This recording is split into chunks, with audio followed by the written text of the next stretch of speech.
Hoje eu quero falar com vocês sobre o meu diagnóstico. Para quem não me conhece, meu nome é Brenda Fonseca, eu sou criadora desse canal, tenho também um Instagram que eu falo sobre TDAH e organização. E hoje eu resolvi falar um pouco sobre o meu diagnóstico. É um vídeo que eu já estava querendo fazer há um tempo, mas eu sabia que eu precisaria de tempo para gravar, porque não é um vídeo fácil, provavelmente eu vou chorar um pouco. E eu quero contar para vocês desde o início, toda a minha trajetória para conseguir o diagnóstico e como eu estou hoje, tá? Não foi fácil, são coisas que eu tive que viver sem saber que era um transtorno por muito tempo. E hoje eu sei e eu entendo muito melhor a minha história. Primeiro de tudo, eu vou te pedir para se inscrever, deixar like, compartilhar o vídeo, apertar o sininho, faz tudo aí que você puder fazer para poder me incentivar, sabe, a continuar gravando pro canal, a continuar mantendo esse canal do YouTube. Tudo começa na infância. Eu era uma criança que eu não tive uma infância muito normal. Eu comecei a conversar antes mesmo de andar, diferente dos meus irmãos. Eu sou de uma família muito humilde. A gente morava em uma fazenda no interior de Minas Gerais. Inclusive eu ainda moro em Minas Gerais, mas a gente morava numa fazenda muito no interior, sabe? Era perto do Rio São Francisco, da beira do Rio São Francisco, lá no norte de Minas. E meu pai arrumou um serviço nessa fazenda e lá fomos nós morar na fazenda por um tempo indeterminado, que acabou se tornando 15 anos, tá? Então fomos morar na fazenda. E aí nisso, nasci, eu era uma criança que eu era muito séria, não fazia contato olho a olho com adultos e tudo, respondia pouco quando era chamada, e isso inclusive é material para um outro vídeo, porque quem entende um pouquinho vai sacar que o meu diagnóstico não é só TDAH, mas eu não tô muito pronta para falar sobre isso. Um dia eu vou trazer um vídeo falando, mas enfim, cresci mais um pouquinho. Eu era uma criança que falava muito. Eu era muito ansiosa, eu falava muito. Meus pais pararam de me contar coisas, por exemplo, se a gente fosse viajar, eles não me contavam, porque senão eu começava a falar desde a hora que eu acordava e não conseguia dormir pensando na viagem, pensando em tudo que eu tinha pra fazer e já me planejando. Então eu sempre fui uma criança muito ansiosa e eu conversava muito, mas não é muito que vocês estão pensando que a criança fica perguntando, o que é isso, o que é aquilo? Não, era sem parar. E meus pais até faziam brincadeiras comigo, tipo, olha, se você ficar tantos minutos sem conversar, a gente vai te dar R$2. Eu não conseguia ficar 5 minutos sem conversar, era o tempo inteiro. Conversava até sozinha. E hoje eu reparo uma coisa, quando eu era pequena, eu não brincava muito com os meus irmãos, eu preferia brincar sozinha. Quando eu entrei pra escola, comecei, a estudar e tudo, e eu chorava muito. Eu tinha dificuldade de fazer amizade. Eu lembro que eu fui ter uma amiga mesmo na 3ª série, porque essa menina entrou e ela fez amizade comigo. Mas foi demorado, eu tinha dificuldade de comunicação, até porque a gente, para estudar também, era uma escola muito pequenininha. Eu estudava numa escola que na minha sala tinham 4 alunos, sabe? No início era uma sala muito seriada, eu não sei se você sabe o que é isso, mas é uma sala que tem todas as séries em uma professora só. Então, por muito tempo eu estudei assim. E eu sempre fui muito avançada. Eu aprendi a ler praticamente sozinha. Eu entrei na escola já sabendo a ler. Eu fazia tudo. Eu só não sabia fazer algumas coisas. Eu não tinha coordenação motora nenhuma. Eu não sabia direita e esquerda. Eu não conseguia ficar sentada, sabe? A professora sempre ligava não, chamava minha mãe na escola e falava: Dida, que é o nome da minha mãe, Dida, sua filha, não consegue ficar sentada. Ela é extremamente inteligente, ela faz tudo que a gente pede, mas ela termina o treino dela mais rápido. Trem, gente, mineira, né? Mineira fala trem. Ela termina o treino dela rápido pra ela levantar e ficar andando nas mesas dos colegas. Parece que tem uma formiga na cadeira dela. E isso é um sinal muito claro do TDAH, sabe? Hoje eu quase não tenho muito do lado da hiperatividade, não. Mas é a hiperatividade mental. Na época era física, porque criança, né?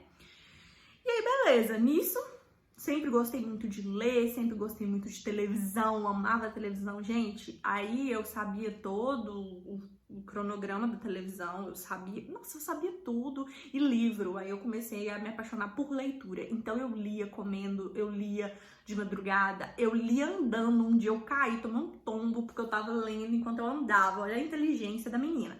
Tomei um tombo porque eu lia.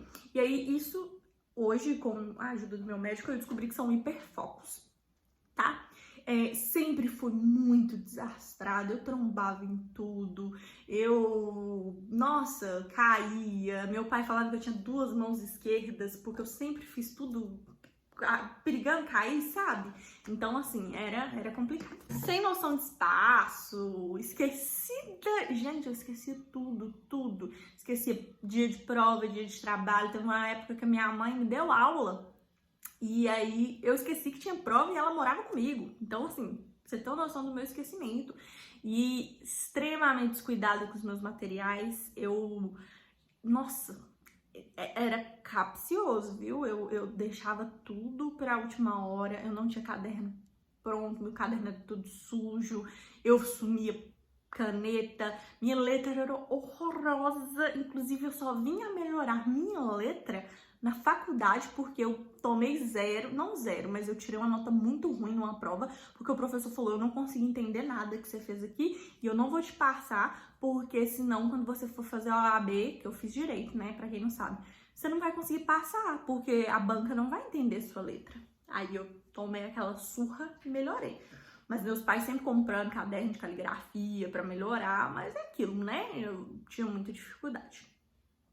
Beleza, cresci, morei um tempo com uma tia minha. Eu vi que eu tinha muita facilidade de fazer amizade porque eu conversava demais, mas não porque eu sabia me relacionar. Tanto é que muitas pessoas não é que se aproveitaram de mim, mas eu era muito inocente, então eu não entendia muito bem até onde eu podia ir, as coisas que eu podia falar, sabe? Com quem que eu podia conversar. E um pouco era uma questão de que eu morava na roça e eu não tinha, né, traquejo social, mas também era uma questão de que, né, eu tinha o TDAH e minha comunicação um pouco mais difícil.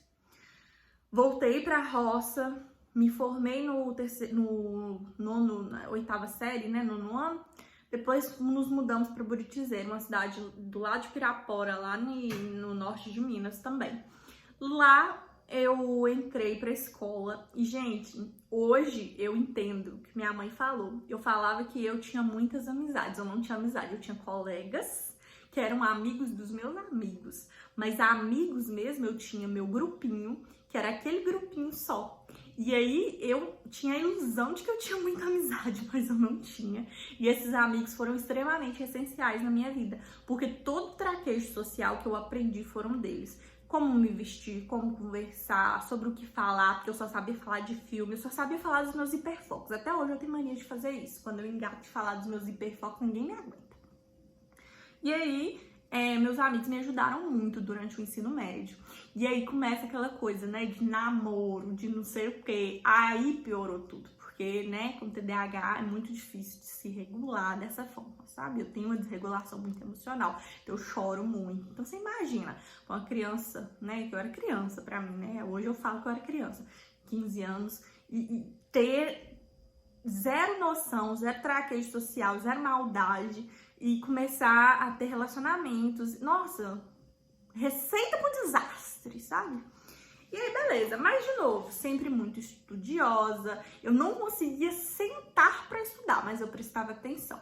Eu tinha uma mania terrível de não prestar atenção nas matérias que eu não gostava, que eram matemática. Inclusive, hoje, com o meu médico também, a gente acha que eu tenho descalculia, né? Que eu não sei fazer conta. Eu sei fazer conta básica, mas não de cabeça. Eu não sei tabuada. Então, assim, porque meu cérebro não faz as conexões necessárias para eu ser boa em matemática.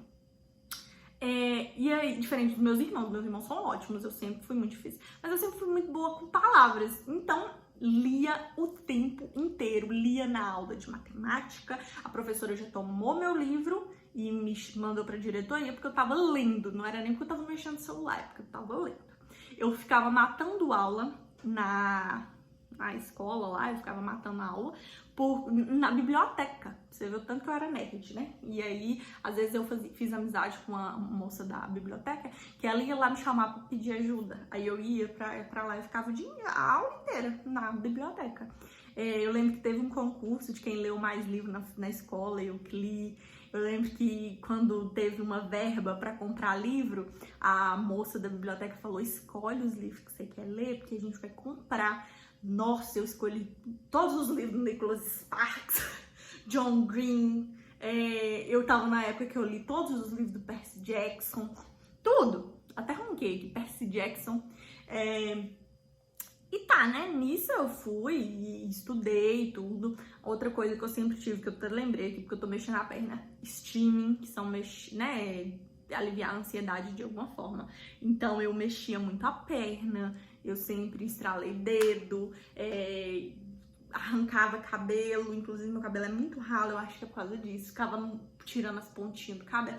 Que fosse de mexer, comendo unha, inclusive tem um negocinho aqui que dá vontade de arrancar, mas eu tô me prometendo que eu não vou arrancar, aí ó. Enfim, aí eu arranquei.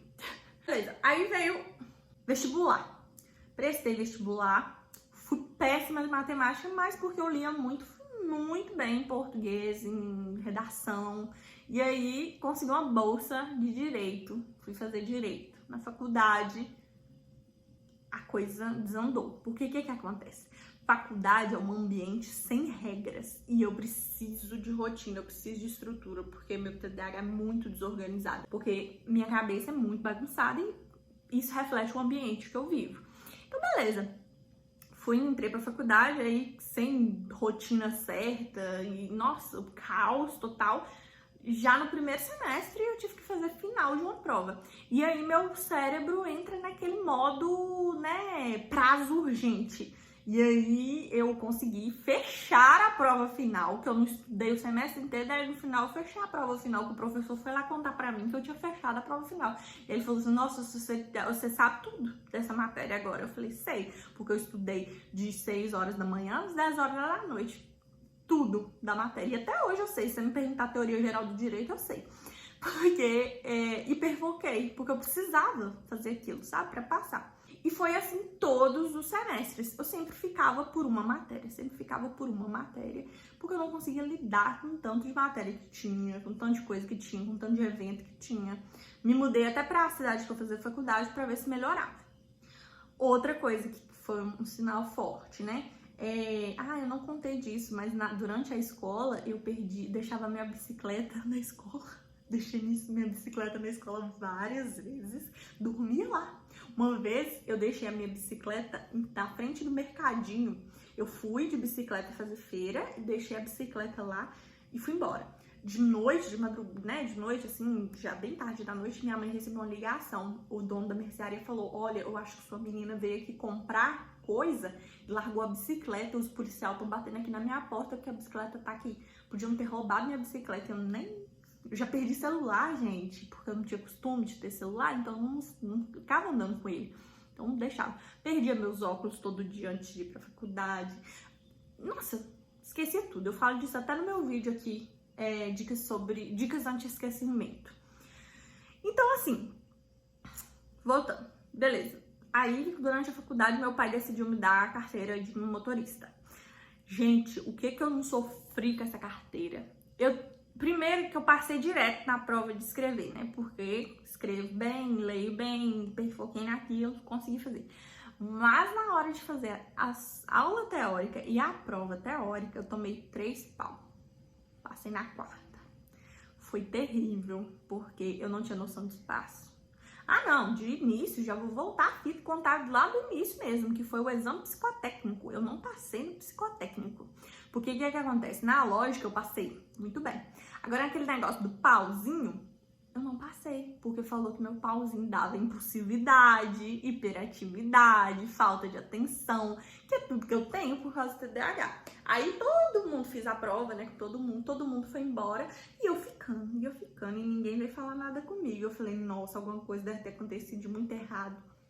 Veio a psicóloga da clínica lá de exame, né? E veio conversar comigo, falar: olha, você não passou no teste, eu vou deixar você fazer o teste de novo, tá? Eu falei, tá bom, obrigada. Ela, mas aí eu só vou deixar você passar se você prometer ver uma psicóloga. Eu falei, tá bom. Aí eu fiz o teste de novo, aí ela, olha, você não passou de novo, mas você ficou na tábua da beirada, então eu vou deixar você passar, porque senão você vai ter que pagar pra fazer de novo. Eu falei, não, obrigada, passei tudo. E ela viu que eu era uma menina normal e tal, sabe? Eu só tinha uma dificuldadezinha.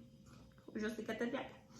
Beleza, fui fazer a prova, aí fiz as provas, não passava por falta de atenção, por falta de noção de espaço, mas por fim consegui. Mas isso que é o importante. Procurei ajuda com a psicóloga achou que eu tinha ansiedade só. Não deu o remédio e tudo, porque ela falou que tava bem, tranquilo e foi, beleza.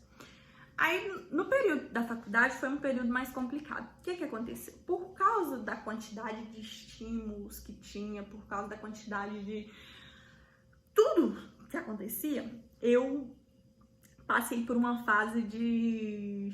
Hoje a gente sabe que foi um meltdown, um shutdown, que minha energia esgotou. Eu achei que fosse depressão, na época eu fui tratado como depressão, tratei com psiquiatra, com psicóloga, porque eu não levantava da cama, eu não conseguia focar em nada, eu só queria ficar deitado, nada tinha sentido. E eu achei por muito tempo que fosse depressão. Hoje eu sei que não, eu só tava muito exausta, porque eu não tava tirando tempo pra descansar, sabe? Pra descansar a cabeça, eu tava me cobrando muito. E aí, beleza. Passou, melhorei tudo. E aí, me formei na faculdade, meu TCC, eu fiz ele em 5 dias, eu contei isso pro povo, o povo fica bobo. Inclusive, teve uma época que eu fazia umas coisas aí, que eu fazia uns TCC pro povo. Mas aí, eu fiz uns TCC aí, sabe? Parei com esse trem, porque é muito difícil. Mas, enfim, fui e formei, tal.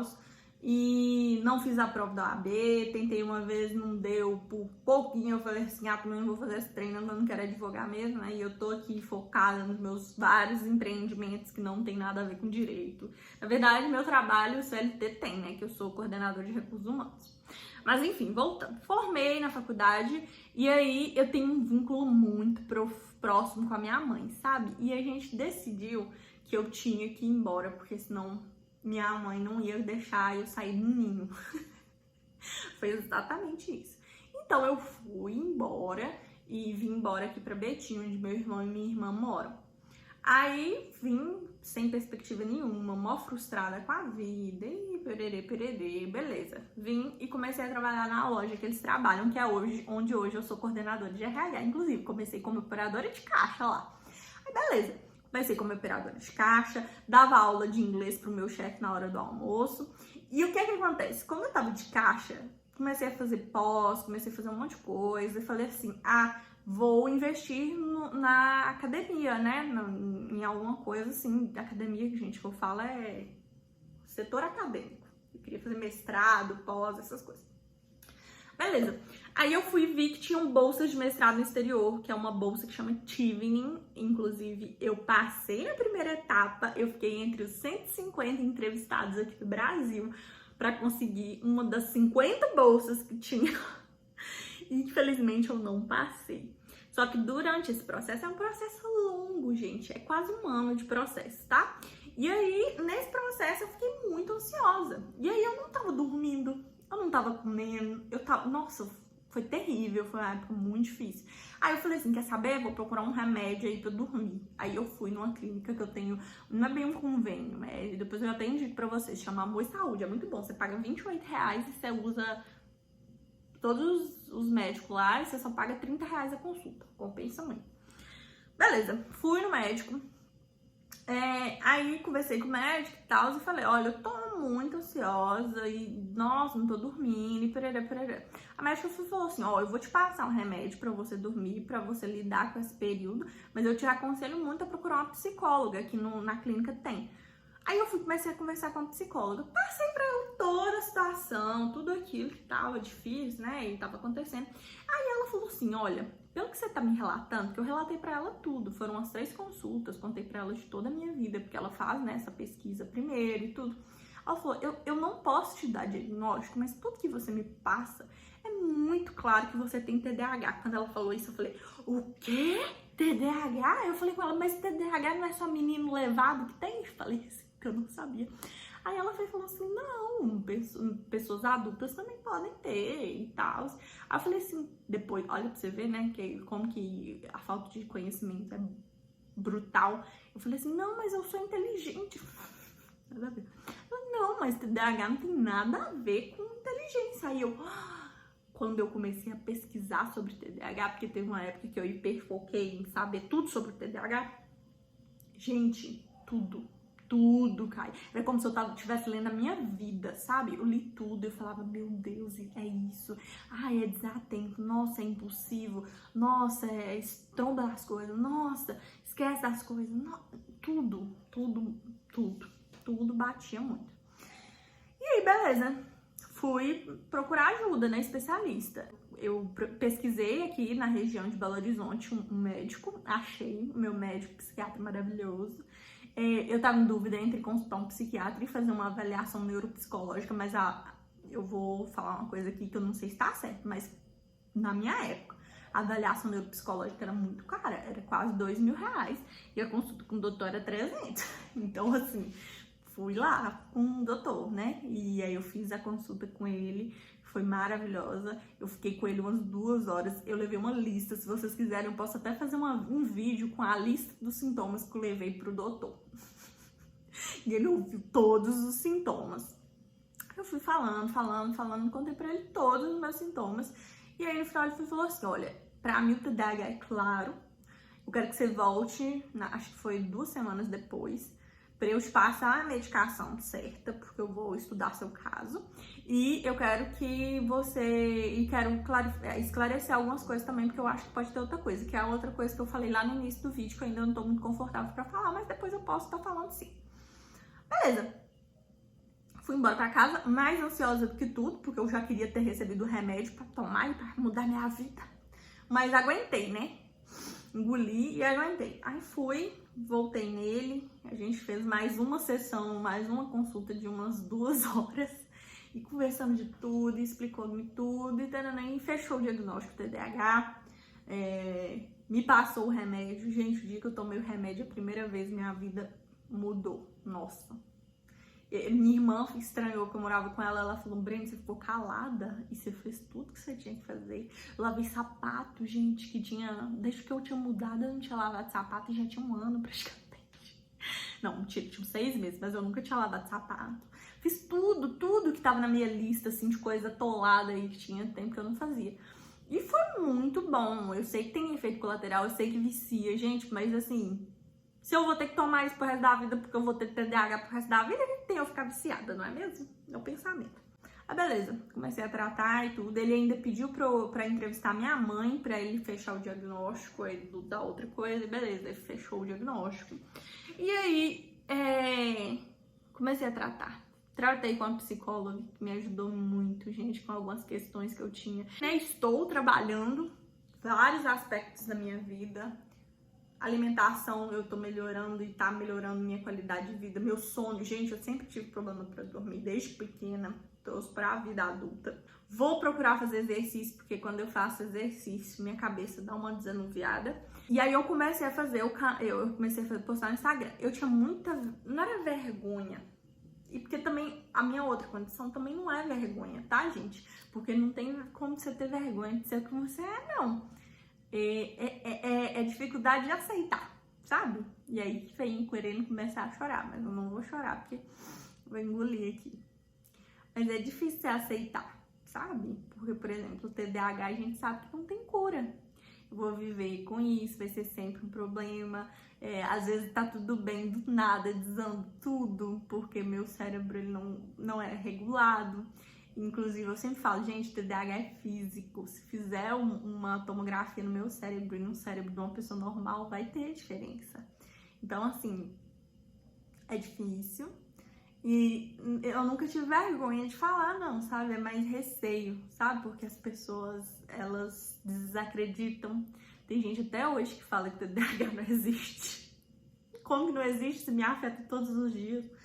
E, assim, aí eu decidi falar no serviço, meu chefe nem ligou, eu trabalho ouvindo fone de ouvido porque me ajuda a concentrar, ele você fazendo seu serviço, você pode trabalhar como você quiser. E comecei a empreender com uma coisa que eu sempre achei que eu não ia conseguir nunca, era empreender, porque eu não me achava organizado o suficiente para empreender. Então eu tô com minha agência de social media.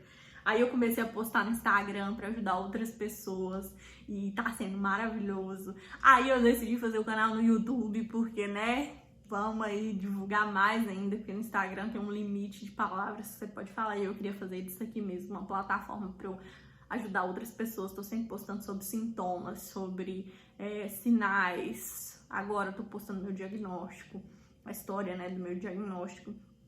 Então, assim, é difícil. Todo dia é uma luta. Tem dia que você não consegue fazer nada. Tem dia que você vai conquistar o mundo, sabe? Você acorda querendo inventar a cura do câncer, mas também tem dia que você não consegue escovar os dentes, sabe? Eu postei isso, inclusive, que o TDAH ele é muito irônico, porque ele te dá um superpoder, mas ele não te ensina como usar, sabe? Então, é triste, sabe? E eu sempre prego diagnóstico precoce. Diagnóstico precoce teria me ajudado muito, muito na vida. Eu acredito que as coisas acontecem quando tem que acontecer mesmo. Então, meus pais não tinham condição de procurar um especialista na época, nem se imaginava que meninas podiam ter TDAH, porque era esse mesmo pensamento que eu tinha, de que só meninos levados tinham TDAH. E aí, imagina meus pais. E aí, hoje eu descobri, mas eu penso que eu teria tido um desenvolvimento bem melhor, sabe? De algumas características. Então, se você sabe, se você repara que uma criança é muito fora da casinha, que tem alguns sintomas, inclusive também tem um vídeo de sinais, né, do TDAH na infância, vai lá olhar e ver se você consegue identificar esses sinais em alguma criança e avisa os pais e leva no médico, porque as pessoas estão falando sobre uma overdiagnosed, que é tipo muitos diagnósticos, mas tem muita gente. Então, assim, eu não tô sozinha. É histórico. O cérebro do TDAH são cérebros que as pessoas achavam que era mais evoluído, mas na verdade não. É porque nosso cérebro ele é primitivo. Os primitivos lá, eles tinham um cérebro que a gente tem, que é o de pensar rápido, de né, fazer as coisas muito rápido. E ele não foi evoluído a ponto de eu conseguir sentar e fazer um trabalho de escritório, entendeu? Mas eu faço, porque a gente tá aqui pra quebrar barreiras.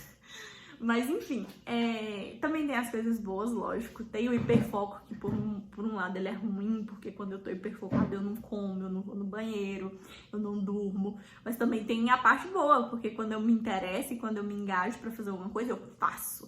Exemplo é o canal no YouTube. Eu não parei desde que eu comecei e não vou parar, eu acho, porque eu hiperfoquei.